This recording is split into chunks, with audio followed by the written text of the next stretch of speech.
Hi, my name is Aaliyah, and today I really want to talk about women in leadership. Joining me today is the head interior designer at All in America Group. She also happened to be my boss for my summer internship, and she is a fierce leader in a male dominated industry. So please welcome Mai. Thank you so much for joining me today, and Thanks for cheers. having me. Cheers, Aaliyah. So great to see you. I know I missed you. Miss you Do you want to too. just share your design journey and how you ended up in the marine industry? Just to go way back, I was born in Vietnam. We were a refugee family. So we escaped to Malaysia right after the fall of Saigon. And then we were sponsored to Seattle when I was 2. And I just grew up really underprivileged. Like my parents worked 2 jobs and tried to learn English. And so I had a lot of time to grow up kind of on my own with my sister. And creativity was always something that was in my heart and in my DNA. So I remember as a child having scissors and newspapers, and I would just cut out little paper dolls. And that was my toys because we couldn't afford anything.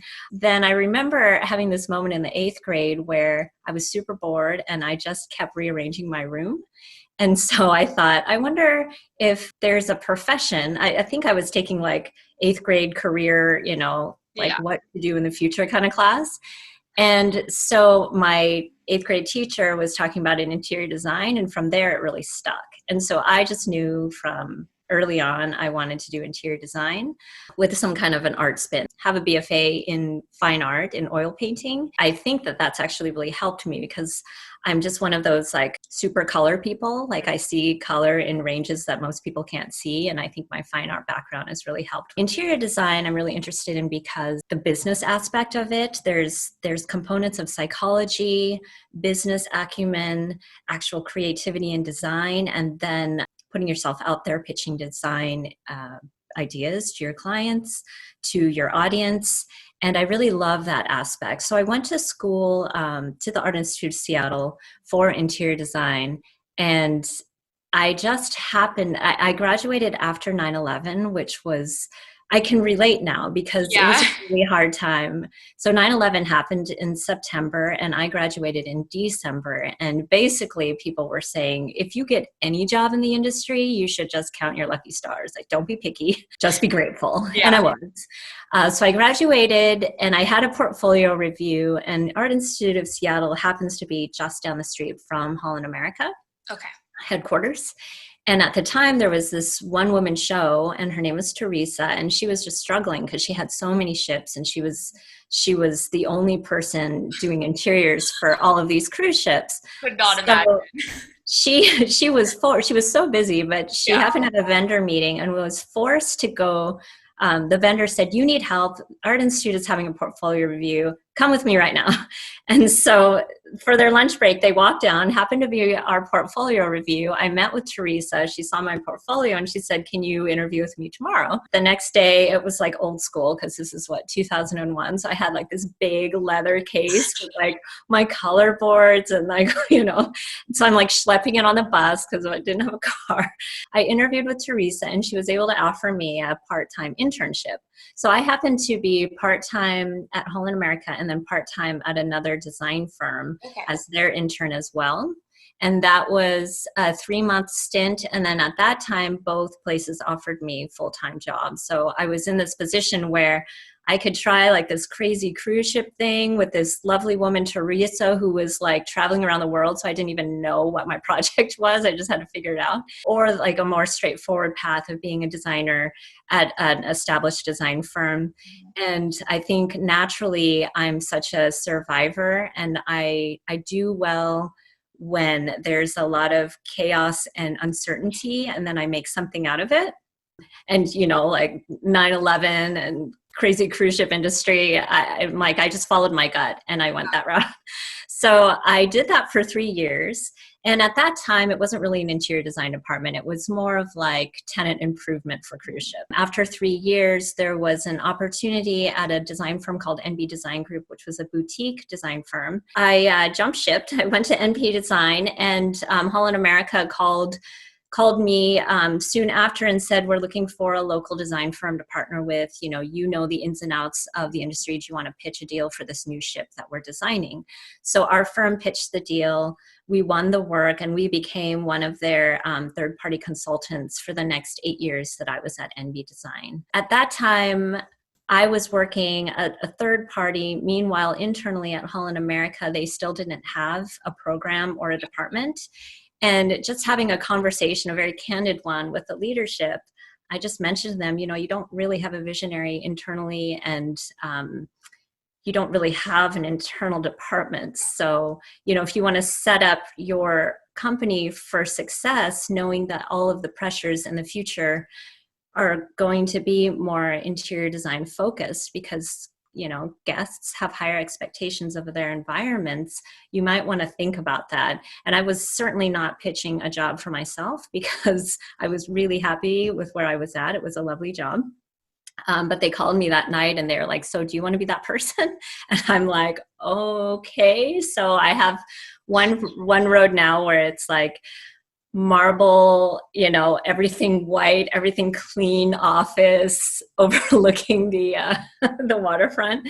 Then I, definitely knew the client when I was getting to. The cruise industry is just really chaotic. But then my survival instinct kicked in, and I just tried a new venture. So I've been in this role for about 7.5 years as a director of interior design and operations for 2 cruise lines, Holland America and Seabourn, since we are under the umbrella of Carnival Corporation. It's been a great journey. I have learned so much about leadership. I've learned so much about building a team. I've met wonderful people like you that have really enhanced my life and our team. And yeah, it's been great. Yeah, so do you want to just paint a picture of what exactly you do for Holland America Group, like what an interior designer would do at a cruise line? Yeah, so every cruise line has their interiors department set up differently. For our cruise departments for Holland America and Seabourn, it's a little bit unique in that I have what I call unicorns. So they design and project manage. And so we have an A to Z process where managers would have designated ships under their care. They would do everything from survey to budgeting to design implementation to hiring contractors and to making sure that everything is installed at dry dock, which is incredibly fulfilling and exciting if that is your jam, and really, really hard and overwhelming if that's not your thing. But dry dock is when a ship is out of service. There's a small window of opportunity because, it's a revenue market. So when a ship goes in dry dock, it basically is out of service for anywhere from 6 to 15 days, say, and that's no guests. The ship goes out of water, and that is the make it happen days. So you have crews working 24/7. You can do anything from ripping out some carpet and replacing it to ripping out half of the ship and putting in new restaurants and new concepts and, replenishing all of your soft goods and upgrading your suites and your bathrooms. And yeah, so it's a lot of work. You have to be really quick on your feet and, a little bit survivor crazy to love it, but it's a really fun industry. The cruise ship Interior Expo. So I've seen that you've been a panelist and you've talked about women in leadership. Do you want to just talk a little bit about what the Cruise Ship Interior Expo is exactly? The Cruise Ship Interior Expo started in 2018. It's basically a big conference, like think hospitality design show, specific to cruise lines. For cruise interior, there's a lot of different parameters. It's like same, but different.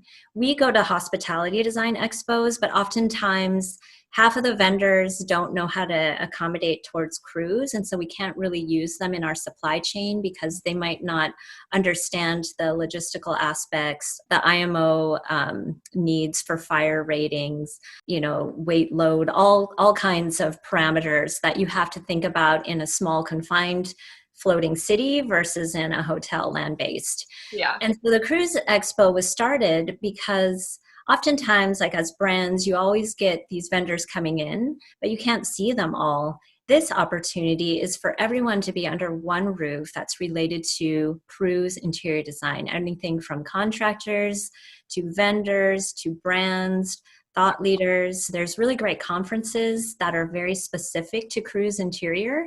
And in the past, there had been trade shows that would focus on that, but the interior aspect would just be kind of a small component of the bigger trade show. Whereas now it's just like this big open All for floor. you. Yep. Everything that I want to know and need, from laminates to furniture to fabric to fabrication to, cleaning, protocols, all under one roof. So it's a really exciting opportunity that Elite Exhibitions thought to do. And I've been on the advisory board. So as in that role, I'm a part of a bunch of thought leaders that have the experience in cruise interior industry. And we brainstorm, spitball ideas of like, hey, what's next? What do you think will be helpful for the industry? What's going to keep them engaged? Like, those conversations certainly are happening in the last 6 months because absolutely. Everything has changed. Being on the advisory board allows me to get my thoughts out there and just help springboard ideas.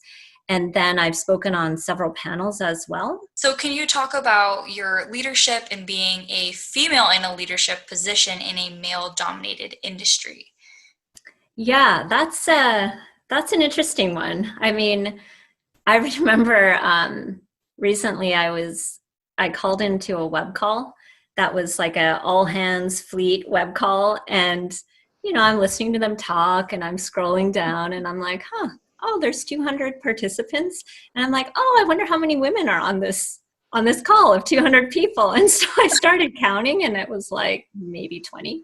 I want to emphasize that, the nature of the industry, there's just a lot of men there. But when you're thinking about work and you're thinking about your environment, don't get too caught up on there's more men than women, because it's just not productive. What you really want to be focusing on is, what is your environment? What are the personalities? And what is the goal? And how are your ideas going to resonate with that goal? Mm-hmm. So what is it like to be a female in a male-dominated society? I guess, like all of our society is still pretty male-dominated. I notice it when I'm in conference rooms because it's certainly very male-dominated, but I just don't get caught up in it. Can you just share how you see leadership and what your goal is to be a great leader? I feel like leadership, there's so many levels of leadership. If you take the example of people have to be on the same bus, going the same direction. There's leaders where the role is to make sure that the bus is a safe environment for people who want to enter in the first place. There are leadership roles where you have to be the drivers of the bus because that's your calling. Mm-hmm. There's leadership roles where you want to make up the map to make sure that everybody is on board to go in the same direction. I think leadership is incredibly important, and especially observing this, the last 6 months, people need a beacon of light. People need a vision. People need something to look forward to. And you can't assume that people just figure that out on their own. I mean, that is the role of a leader. Yeah. The leader is not really about, their name and what they contribute, in my opinion. The kind of leader I want to be is like in the background. So if I'm able to make sure that that bus is a really safe environment and I get the best kind of people that want to be on that bus, and I have a bunch of leaders driving it and making a map and, having a vision for the future, then I've done my part as a leader. And that's not about my name. That's really about like all the people in the bus. Yeah. And it just really depends. Different people have different ideas of what a strong leader is, and what's important to the future generations is for you to align yourself with the type of leaders that resonate with you, because that will make you the kind of leader you want to be when you're in the workforce too. What advice can you give someone who wants to become a leader or in a leadership position? Be aware that you might not think you're a leader, but everybody has leadership abilities. And I think personal awareness is one thing. I have a career coach, and he introduced me to a personality test. It's called Market Force Global. And what's interesting about this test is it takes your personality, but it refines it down to how your DNA adapts in a business setting. But I just found it really useful for myself, Yeah. because it categorizes 4 different sectors of how people work in business. And it's very, like, it was very clear which category I was in. And Hmm. it gave me awareness that the other 3 categories were not my strengths, and that I could be aware of other people's strengths and adapt to that, and be aware of my strengths and weaknesses, so that you need these 4 components to have a really successful team to move forward. So if you're looking for future leadership, advice is be aware of what your own DNA is, what your own leadership ability is. That's not something that's environmental that you change, that's just inherent in you. Like, for example, what I've found is that I'm someone that is a visionary that thinks in the future. And that's so true. Like, I'm always thinking ahead. And then it says, one of the things you want to be careful about is the relationships that you build, because typically people of this personality type don't have a lot of patience for people that can't keep up with their vision, which is really true too. And especially at a time now where most people's head are in the sand, Mhm. I'm like thinking of all this innovation and things we can do. And, half the world is like, what are you talking about, Mai? Like, why aren't we just talking about the project that we need to do tomorrow? Also align yourself with people that inspire you. Find a career coach that will help you figure out who you are as a work athlete, what your strengths are, what workouts you need to do, what your game plan is for your future. Find a mentor. A mentor is basically the same as a career coach, so it's really just semantics. But who can you align yourself with that is a total safe zone? You can be completely transparent, and they can be your sounding board and really tell you the hard things that you need to hear but you don't want to hear, so that you can have personal growth. And do what, things like you're doing now, Aaliyah, like put yourself out there, connect, find your purpose, and put that out there in the world. Like, now is the time. It's a really special time now. It's a really difficult time, but we do have the gift of time to be thinking about these things and developing them. The cruise ship industry or hospitality industry is going down that route of sustainability. Do you want to talk about maybe what efforts you're doing right now with the future of the cruise industry? Sustainability in cruise is definitely something that's happening. It's happening from a bigger technical level. So, how they do fuel consumption and, weight bearing load, and like the technical aspects.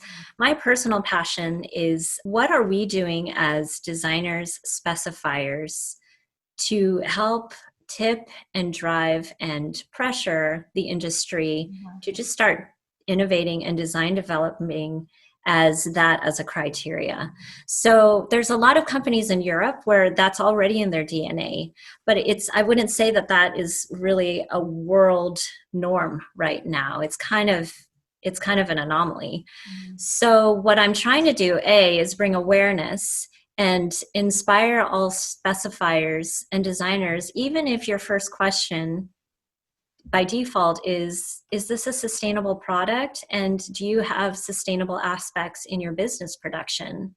If every single designer said that, moving forward, that's definitely going to influence a drive on what vendors are thinking about to develop next, because a vendor is very interested in what designers will specify. We have a huge opportunity to leverage our vision, what we find is important. And, in business, there's always going to be a balance. Like, of course, there is a bottom line mixed with aesthetics, mixed with time, mixed with a lot of things.